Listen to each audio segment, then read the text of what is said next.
இப்போ முட்டை ஆம்லேட் ஊற்ற போகிறோம். 2 முட்டை எடுத்திருக்கேன், பக்கத்தில் கிண்ணம் வச்சுருக்கேன். இந்த 2 முட்டையும் கிண்ணத்துக்குள்ளே உடச்சி ஊற்ற போகிறேன். முட்டையை உடச்சி கிண்ணத்தில் ஊற்றி வச்சுருக்கேன். உள்ளே அதுக்கு முட்டைக்கு தேவையான உப்பு, ஒரு முட்டைக்கு ஒரு சிட்டிகை உப்பு தேவைப்படும். அதனால் ஒரு சிட்டிகை, 2 சிட்டிகை, 2 முட்டை போட்டிருக்கேன், அதனால் 2 சிட்டிகை உப்பு போட்டிருக்கேன். அதுக்கப்புறம் அதே மாதிரி அதே அளவுக்கு மிளகுத்தூள் அதையும் போட போகிறோம். போட்டுட்டு ஒரு ஃபோர்க் வச்சு நல்லா 2ஐயும் கலந்துக்க போகிறோம். நம்மளோட ஆம்லேட்டு சாஃப்டாகவும் ஃப்ளஃபியாகவும் நமக்கு அதனால் கிடைக்கும்.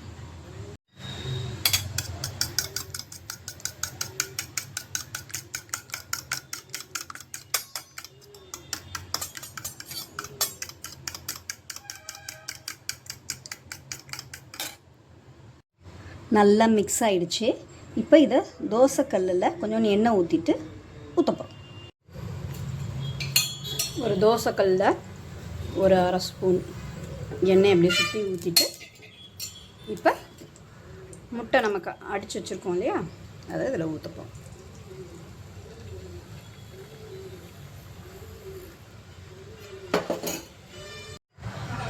சட்டி காஞ்சோடனே முட்டையை ஊற்றணும். அதுக்கப்புறம் சிம்மில் வச்சு வேக விட்டுட்ருக்கோம்.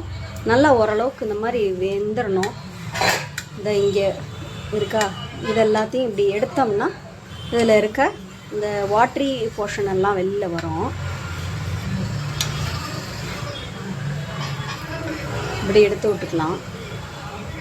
எடுத்து விட்டு அது கொஞ்சம் நல்லா வெந்தோடனே அப்புறம் இப்போ இதை திருப்பி போட போகிறோம்.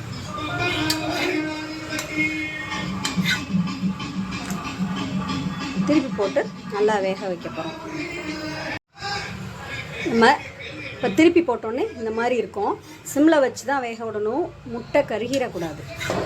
அப்புறம் இந்த சைடு திருப்பி போட்டோம்னா இந்த பக்கம் 2 சைடும் நல்லா வெந்திருக்கான்னு செக் பண்ணிக்கிடணும். இந்த கார்னரில் கொஞ்சம் வேகலை, அதனால் இந்த சைடு நான் கொஞ்சம் வேக விடுறேன். இந்த முட்டை நல்லா இந்த மாதிரி கிண்டி போடுறதுனால நல்லா சாஃப்டாக நல்லாயிருக்கும். இப்போ முட்டை ஆம்லேட் ரெடி. சாப்பிட்லாமே.